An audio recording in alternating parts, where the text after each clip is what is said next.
now invite the President of the Money Changers Association of Singapore, Mr. Jahangir, on stage to give a few minutes speech, please.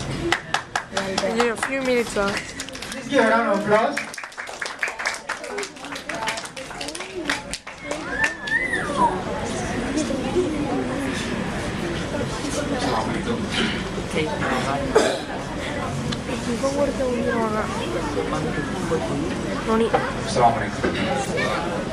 நான் இங்கே வந்தது பிள்ளைகளுடைய பேச்சை கேட்க தான் வந்தேன். செக்ரட்டரி என்ன பேச சொல்லிட்டாரு. மிக்க மகிழ்ச்சி. அதாவது இன்னைக்கு உங்களெல்லாம் பார்க்கும்போது ரொம்ப மகிழ்ச்சியாக இருக்கு. என்ன காரணம்னா பள்ளி விடுமுறை நாள். ரொம்ப தியாகம் பண்ணி நீங்களாம் இங்கே வந்துருக்கீங்க. குறிப்பாக சொல்ல போனால் நிறையா டிவி ப்ரோக்ராமு, அப்புறமா ஃபேஸ்புக்கு,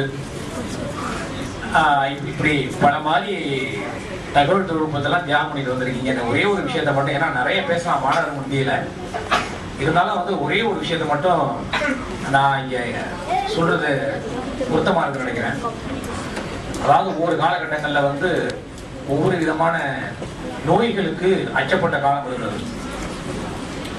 அதாவது டெங்கி, காலரா, மலேரியா, இது போன்ற, அதாவது நம்ம ஒரு அச்ச உணர்வு, நம்ம அதில் நம்ம தற்காத்துக்கணும். ஆனா இப்ப மாணவ மாணவர்களுக்கு பெரிய சவால் என்னன்னு கேட்டீங்கன்னா, பள்ளிக்கூடம் போறது, நம்ம படிக்கிறது, இது ஒரு இருந்தாலும் கூட இன்னைக்கு இருக்கக்கூடிய ஊடகங்கள், அதாவது மீடியாக்கள், இத அதாவது இப்ப நம்ம மீடியாக்களை தவிர்த்துட்டு நம்ம வாழ முடியாது. அதே நேரத்துல அந்த மீடியாக்களை எந்த அளவுக்கு நம்மளுடைய ஆக்கப்பூர்வமான விஷயங்களுக்கு நம்ம பயன்படுத்திக்க முடியும், பயன்படுத்திக்க வேணுங்கிறது தான் ஒரு முக்கியமான விஷயம். குறிப்பா பெற்றோர்களுக்கு ஊடகத்தை பத்தி நல்லா தெரிஞ்சிருக்கணும். அதாவது இன்னைக்கு இணையம் இல்லாத வீடு கிடையாது, கம்ப்யூட்டர் இல்லாத வீடு இல்ல, ரொம்ப அவசியமான கம்ப்யூட்டர். அந்த மாதிரி இணைய தொடர்புகள் ரொம்ப அவசியம். ஆனா கணினி இயக்குறது, இணையதளங்களை, அதாவது வெப்சைட்டுக்கு போய் நம்ம பார்த்துக்கிறது, ஃபேஸ்புக்னா என்ன, ட்விட்டர்னா என்ன, இது போல அடிப்படையான விஷயங்களை நம்ம பெற்றோர்கள் தெரிஞ்சுக்கிட்டீங்கன்னா நம்ம பிள்ளைங்களை நம்ம கைட் பண்றதுக்கு வசதியா இருக்கும். ஏன்னா இன்னைக்கு குறிப்பா சொல்ல போனா இன்னைக்கு உள்ள நிலைமை, இப்ப லேட்டஸ்டா எடுத்தீங்கன்னா எல்லாம் ஐபேட். ஏறத்தாழ ஒரு தொடக்க நிலை பள்ளி மாணவர்கள் 2வது 3வது படிக்கிற பிள்ளைலாம் நம்ம சர்வசாதாரணமா ஐபேட் வளர்றாங்க. ஆனால் ஆய்வு என்ன சொல்லுதுன்னு கேட்டீங்கன்னா, அந்த பெரும்பகுதி வன்முறை சம்பந்தமான கேம்ஸ்லாம் நிறைய இருக்கு.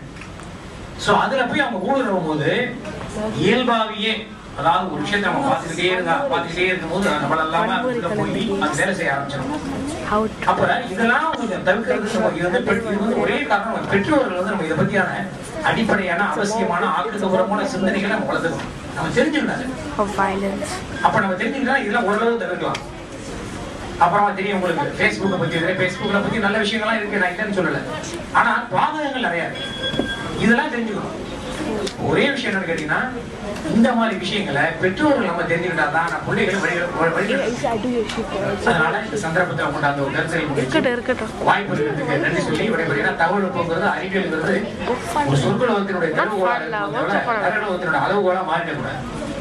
அதனால இந்த தகவல் தொழில்நுட்பம் இதெல்லாம் காலத்தை மாறி ரொம்ப அவசியம் தெரிஞ்சுக்கணும். அதனால வளரக்கூடிய தலைமுறையில அதிலிருந்து வரக்கூடிய அந்த பிரச்சனைகள் எப்படி இந்த பிள்ளைகளை தற்காத்துக்கிறது, எப்படி செய்யறது அப்படின்னு பாருங்க. இன்னைக்கு ஒரு மாதிரியான ஒரு சைக்கோ மாதிரி ஆயிப்போச்சு. அப்படியே போயிட்டே இருக்கும், தெரியுற பிள்ளைங்க உடனே இந்த சிந்தனைகள் இல்லை, உடனே எடுத்துனா ஐபேடு, இமெயில் செக் பண்றது, இப்படி அதுலேயே தான் கன்சல்ட் பண்றாங்க. அது தப்பு இல்லை. அதுவும் அதை எப்படி பயன்படுத்தணும், எதற்காக பயன்படுத்தணும் அப்படிங்கிறத நம்ம பிள்ளைகளுக்கு சொல்லிக் கொடுக்கணும். என்ன செய்யணும், நம்ம அதுக்கு தெரிஞ்சிருக்கணும். அதனால அந்த கருத்துக்களை கொண்டு வச்சு வாய்ப்புக்கு நன்றி சொல்லி இங்க வரக்கூடிய இந்த பயிற்சி முகாமை கலந்துகொண்ட மாணவ மாணவர்கள் எல்லாரும் வீட்டுக்கு செல்ல பிள்ளையாகவும் நாட்டுக்கு நல்ல பிள்ளையாக திகழ வேண்டும் என்று எல்லாம் இறைவனத்தை துவா செய்தவனாக நிறைவு செய்கிறேன். அஸ்ஸலாமு அலைக்கும்.